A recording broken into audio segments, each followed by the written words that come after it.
amis de Salicorne et amis de l'eau salée, les numéros commençant par 1 et se terminant jusqu'à 50 vont faire partie du premier groupe. Et vous êtes priés de me suivre et de rejoindre ici le départ de la marche salée. La collecte du sel sur cette zone depuis des siècles. Mais là, l'époque qu'on a choisie, c'est 1842, donc on est sous Louis-Philippe. C'est une période où la gabelle n'existe plus en tant que telle, c'est la douane qui l'a remplacée. La gabelle n'existe plus depuis 1793. C'est la douane qui l'a remplacée. Et ils viennent de monter un nouveau poste de garde, pas très loin de la source, parce que depuis quelques décennies, le trafic a vraiment repris. Alors vous apercevrez de choses étonnantes, vous apercevrez par exemple qu'il y a pas mal de châtaigniers, vous verrez dans un moment, qu'il y a du châtaignier dans le coin, et le châtaignier veut dire automatiquement qu'on a de la silice, et donc ici vous avez, sur le plan morphologique, vous avez ce qu'on appelle des abris sous roche, qui sont des phénomènes qui s'apparentent, du terme technique que je vais dire, à un phénomène karstique, c'est-à-dire qu'on trouve habituellement dans les calcaires, mais là on est dans des grès.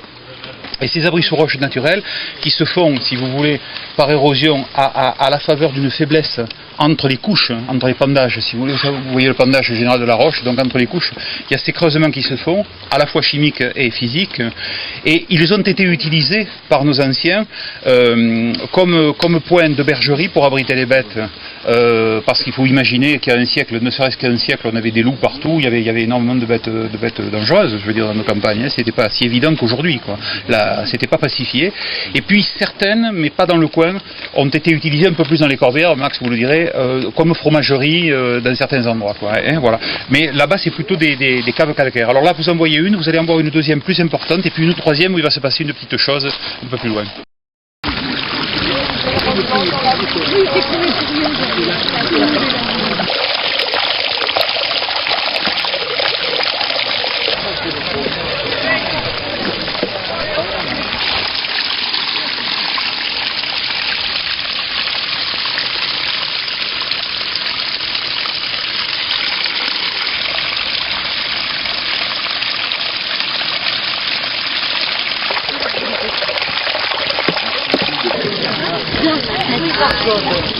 Enfin, nous sommes à la source. Voilà, c'est ça. La source est là, oui, bien sûr. Et ça, vous préparez pour ce soir? Non, ça c'est pour permettre aux gens de prendre avec une petite fiole un petit demi-litre ou un quart de litre d'eau pour la ramener au village de façon qu'on puisse en extraire le sel en faisant bouillir l'eau. Voilà. C'était un peu la méthode que pratiquaient nos anciens.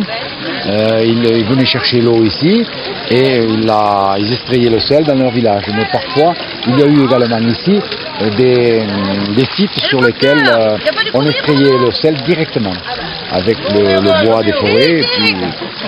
Et voilà.